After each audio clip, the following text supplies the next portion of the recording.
trained to fear gun owners, and both members of the public and members of the military. As the UN has said, civilian ownership of firearms threatens the legitimate power monopoly of the state. Now we have revelations from a mayor who was inside Bloomberg's group, Mayors Against Illegal Guns. He's come out as a whistleblower talking about what the real agenda is. AK-47s belong in the hands of soldiers, not in the hands of criminals. We're for your guns. Just let us register them. Don't have private sales. Just let us have a record. We'll never take them. Mayor Bloomberg can kiss my ass. Mayor Bloomberg can kiss my ass. Mayor Bloomberg can kiss my ass. Mayor Bloomberg can kiss my ass.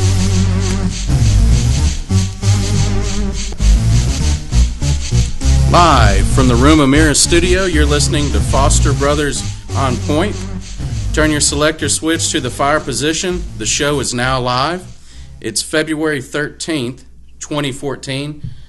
Today's topic, gun control, and specifically we'll talk a little bit about the tyrant Bloomberg's plans for not only New Yorker firearms, but the rest of the nation's firearms. Thank you, Hayes. This is Steve. We're going to touch the 50 mayors that have recently left the Bloomberg's Mayors Against Illegal Guns group. Breaking news came across the news lines this week. Alex Jones was pushing it mainstream, but a New York newspaper initially broke the story early this week. It looks like the agenda really hasn't changed much.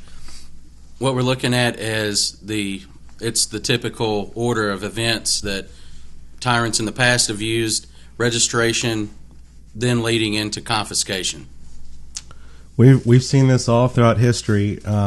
It's nothing new, but they're definitely pushing it probably harder than we've seen it in years. You know, the Clinton years definitely, they got some stuff through, but Obama, I think he wants that notch on his belt. Yeah, at this point, you probably heard it a lot from other people. Obama is looking for some kind of legacy at this point. Obamacare could possibly collapse if he doesn't get the 20-year-old to 40-year-old population to sign up. I guess you probably read or seen all the commercials. You know, even during the Christmas holidays, I saw a few real cheesy Obamacare commercials. But like I said, if they don't get that group of people to sign up, there is a threat that the whole Obamacare system could collapse because they aren't getting enough money to cover the senior people.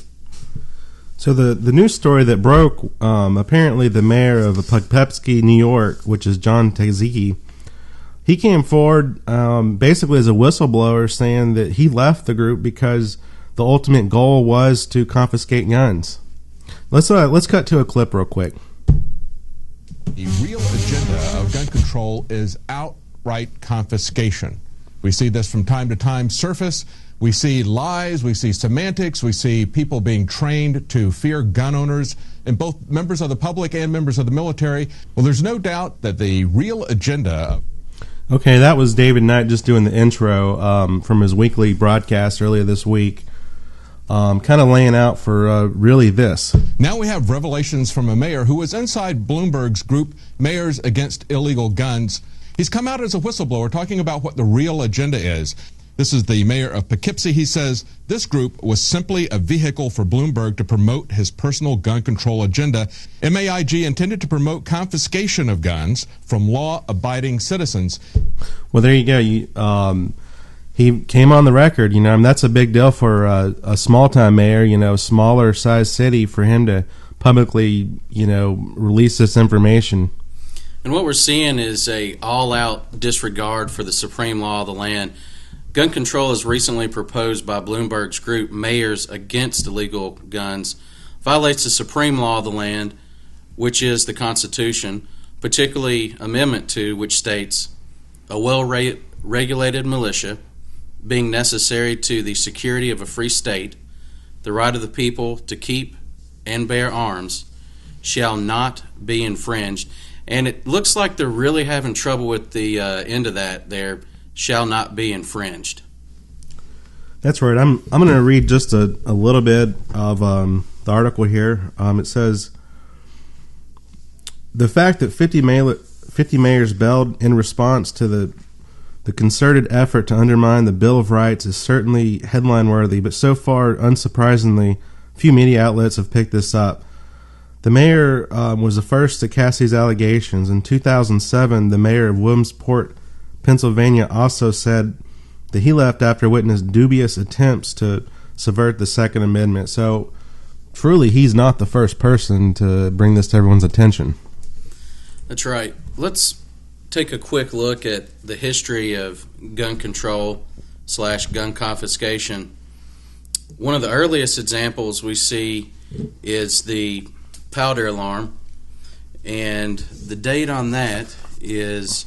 That's 1774. 1774, and it was where basically British troops were trying to hoard a lot of the powder there in the colonies. I'm sure they probably sensed there was a rebellion in the air at that point. And what's ironic about that is that you kind of sense the same flavor, except it's kind of a bullet ban, or they can't ban bullets, so they just buy them all up, and there's none in the stores anymore. Yeah, and whether the recent large ammo purchases by various .gov agencies, the most recent being the post office, whether they're trying to create an artificial ammo shortage, or they do expect to actually have to use that ammo against the public, that's to be seen at this point. I find it kind of funny that the post office is buying ammo.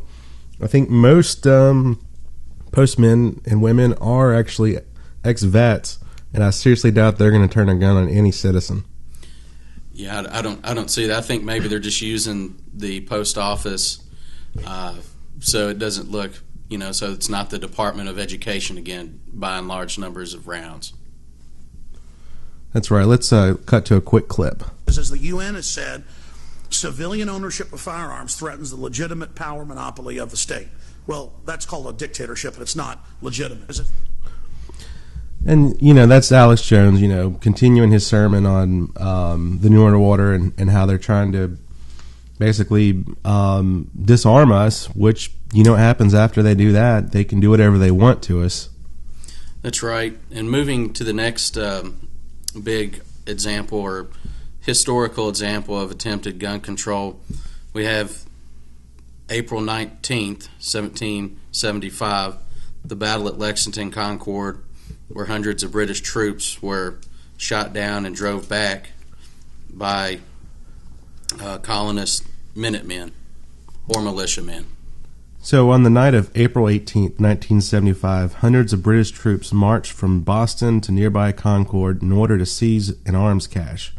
Paul Revere and other riders sounded the alarm, and Colonial Minutemen began mobilizing to intercept the Redcoat column. A confrontation at Lexington Town Green started off the fighting, and soon British were hastily retreating under intense fire. That's an historical example of how gun control can really go south for overbearing tyrants.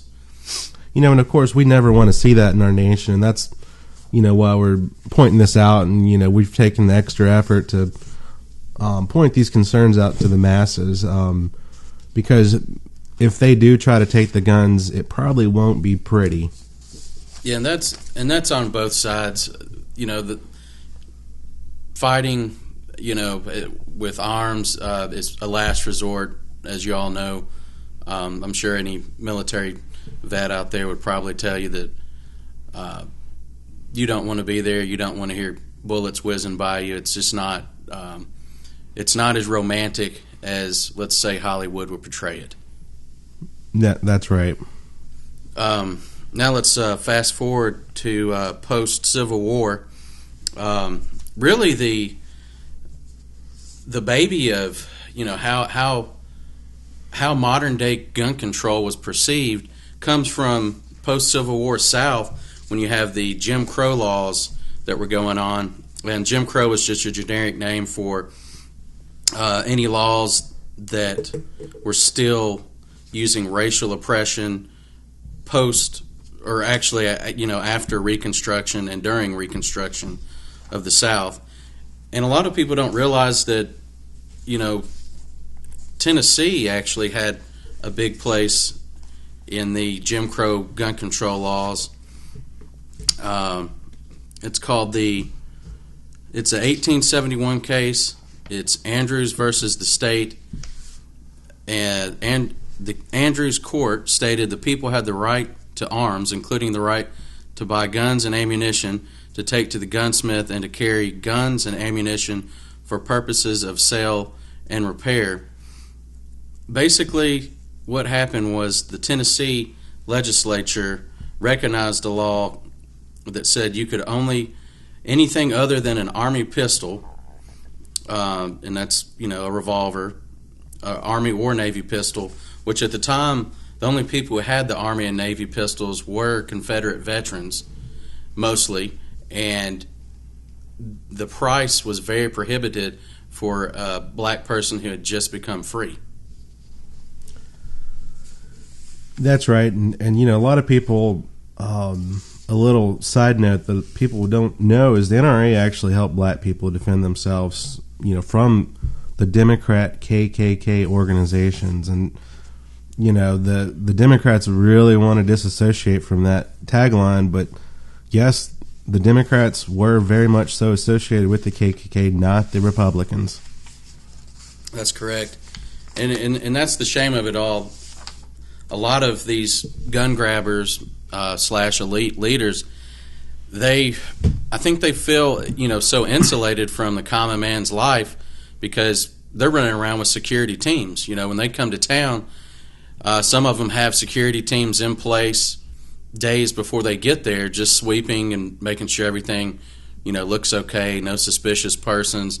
So I guess you could see an elite, how they could get in their mind that I'm so insulated that I don't have to deal with the things that a common man would have to deal with, like personal self-defense.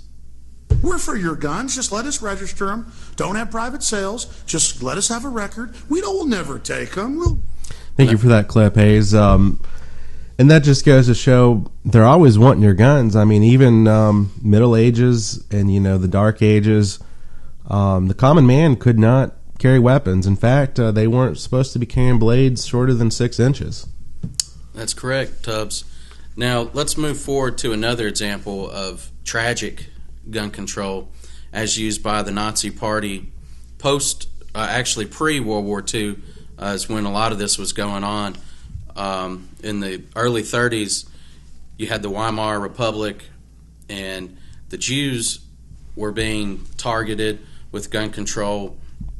And I'm gonna read this. I got this off of National Review Online. In 1931, Weimar authorities discovered plans for a Nazi takeover in which Jews would be denied food, and persons refusing to surrender their guns within 24 hours would be executed. They were written by Werner Best, a future Gestapo official. In reaction to such threats, the government authorized the registration of all firearms and the confiscation thereof, if required, for public safety. The Interior Minister warned that records must not fall into the hands of any extremist group. In 1933, the ultimate extremist group, led by Adolf Hitler, seized power and used these records to identify, disarm, and attack political opponents and Jews. Constitutional rights were suspended, and mass searches and seizures for guns and dissident publications ensued. Police revoked gun license of Social Democrat and others who were not politically reliable. And what you're looking at here, and it's a little bit scary to think about this. We've already seen how the IRS has targeted tax-exempt Tea Party groups, 501c3s, specifically auditing them. So we're already seeing particularly branches of the government going after political dissidents or political enemies. So that should definitely be a canary in the mine for anybody who thinks that these things are normal, because they are not. The Nazi gun grab is well documented. There was a book by Clayton Kramer. The book's called Firing Back. their website's thestraightdope.com. It says Hitler essentially, what they were doing was strengthen existing German gun law, which was aimed primarily at preventing Jews from being armed.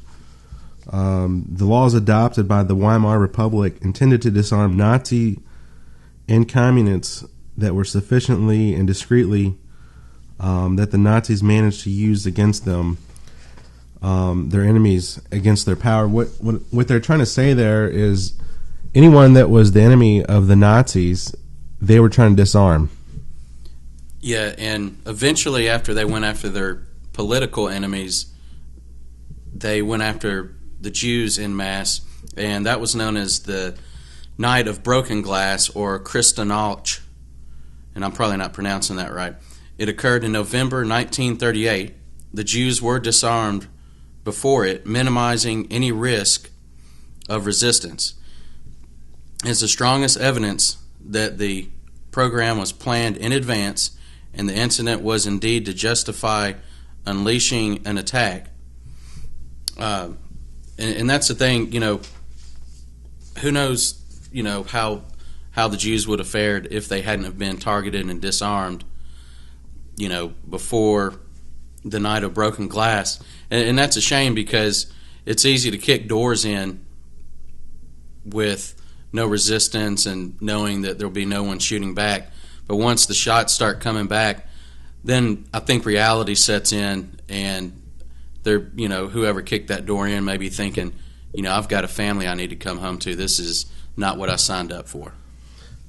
And that's why there's organizations like Oath Keepers out there, where law enforcements are, saying we swear to abide by the Constitution, and we're not just going to take random orders from the upper, and I've worked in organizations where there was tiers and commands, and you're supposed to take those commands, and not many people will blank that if it's illegal. And I've witnessed illegal activities in government entities, I will say that, and people willingly took their orders and executed when they shouldn't have been. Yeah, now we want to talk about one of our sponsors here, MyOneSupply.com. Foster Brothers would like to thank MyOneSupply.com for making this show possible. MyOneSupply.com, suppliers of fine firearm and tactical gear. MyOneSupply.com carries Magpul, Everly Stock, Trigicon, EO Tech, and many more top-shelf brands. MyOneSupply.com offers genuine military surplus and survival items. From the battlefield to your front door, check out MyOneSupply.com. Thank you, Hayes, and they are a fine company indeed. All right, now we want to fast forward to some of the modern-day gun control laws that have just recently passed, specifically the one in Connecticut. And that legislation, for what I understand, was mostly a reaction of the Newtown school shooting. And I'm gonna read this. This is a real quick article, and this is by Bob Owens. And let's see what it says here. Okay, a columnist at the Hartford Courant seems shocked that citizens are refusing to comply with Connecticut's blatantly unconstitutional gun registration scheme.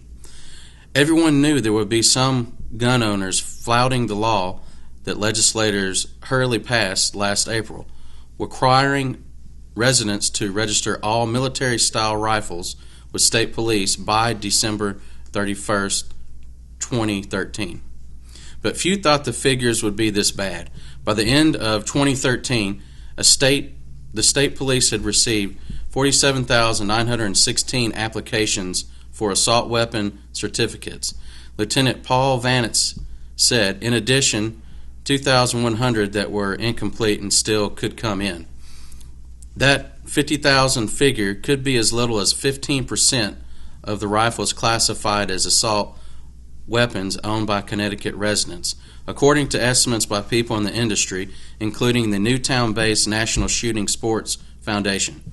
No one has anything close to definitive figures, but the most conservative estimates in place placed the number of unregistered assault weapons well above 50,000 and perhaps as well as 350,000. I'll frankly be stunned if as many as 15% of citizens registered their arms and magazines. Most of the estimates I've seen for quote-unquote assault weapon registration hovered around 10%, shaded towards the single-digit side. Standard capacity magazine registration is thought to be even lower, at somewhere well under 5% and perhaps lower than 1%.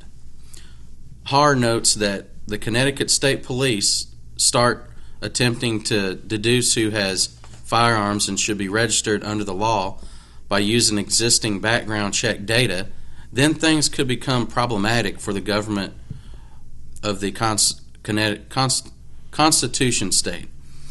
The problem could explode if Connecticut officials decide to compare the list of people who underwent background checks to buy military-style rifles in the past to the list of those who registered in 2013.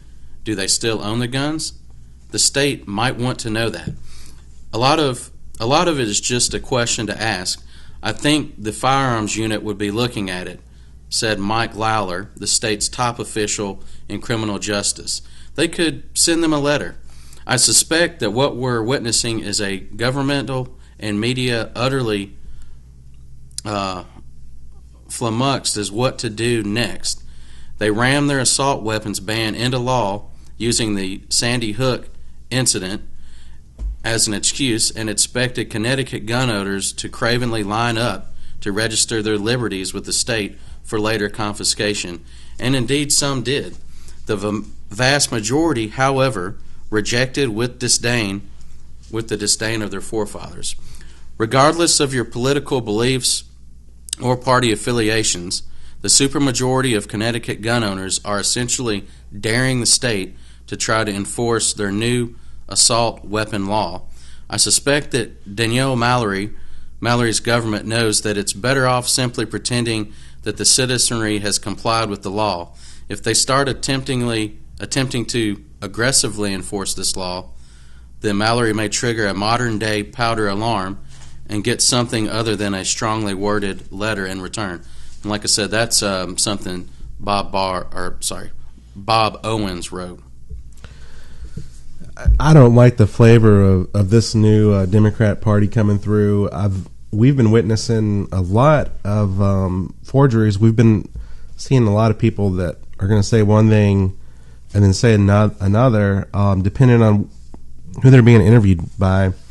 One of our favorite senators from California, Miss Feinstein, has been caught in this very scenario where she wants to say she's not trying to take guns, but was interviewed by someone else that said she was. Let's take a listen to where she's saying she does not want to take our guns. And here's Miss Finkelstein. What do you say to people who support the right to own arms, that this is the camel's nose under the tent, and the next thing you'll be after concealed carry weapons, you'll be after other kinds of gun rights? Well, that's just not true. It wasn't true with the prior bill that was the law for 10 years. And I just think, candidly, that dog doesn't hunt. So she says that dog doesn't hunt. She's saying that that's not her intentions at all. She's been on record as actually wanting to take our guns. Here's another example. If I could have gotten 51 votes in the Senate of the United States for an outright ban, picking up every one of them, Mr. and Mrs. America, turn them all in, I would have done it. Well, you heard Senator Finkelstein right there talking, Mr. and Mrs. America, go ahead and turn them in. No, thank you, we will not turn them in. Let's look at real quick, the Australian gun control experiment here. Belong in the hands of soldiers, not in the hands of criminals. That was the phony-in-chief from the White House. AK-47s belong in the hands of soldiers, not in the hands of criminals. And on the Australian gun control experiment, apparently they passed something in Australia back in '96 called the National Firearms Act. It was a gun buyback program. I believe it cost them around $50 million to implement. They bought back more than 631,000 firearms that were legally held by civilians. When you're looking at the numbers now, it looks like, this is interesting. I'll just read this.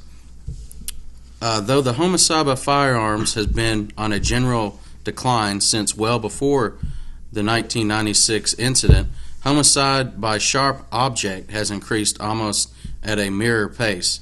So what's going on there is they've got the guns from most civilians, law-abiding citizens of Australia.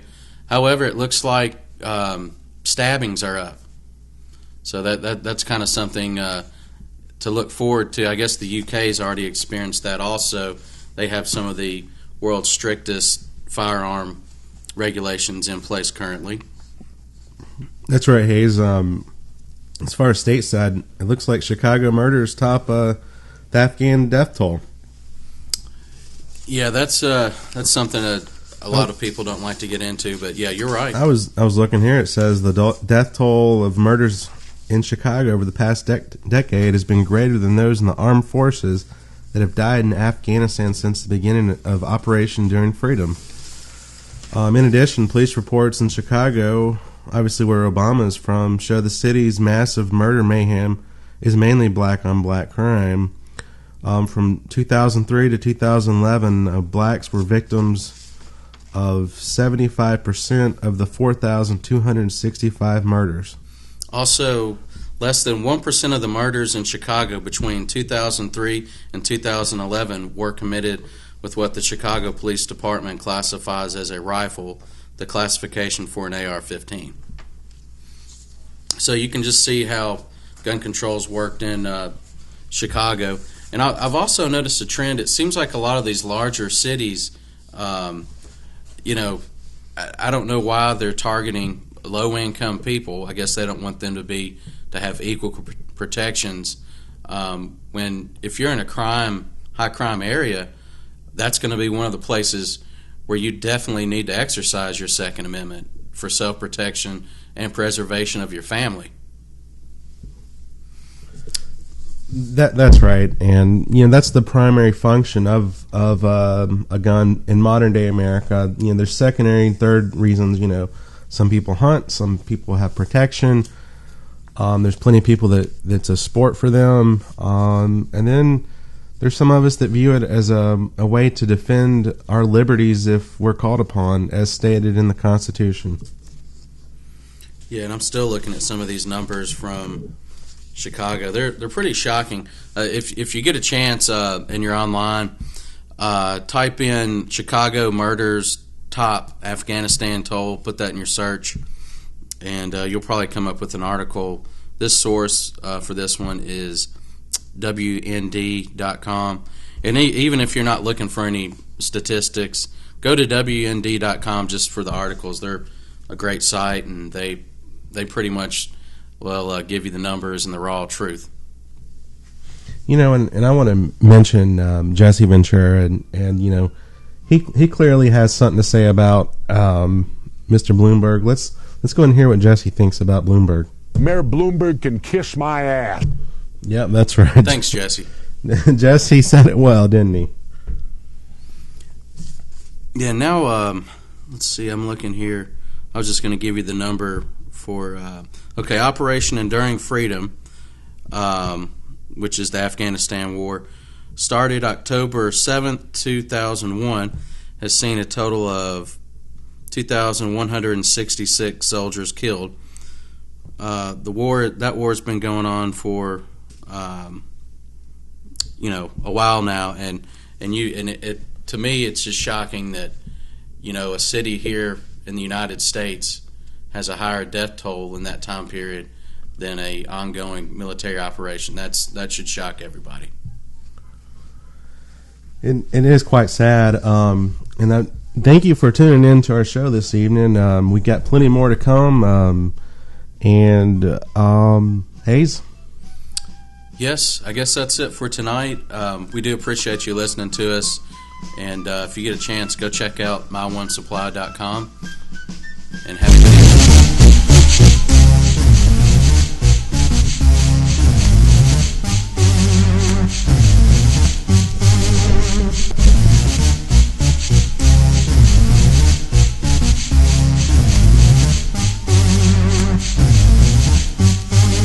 Bye.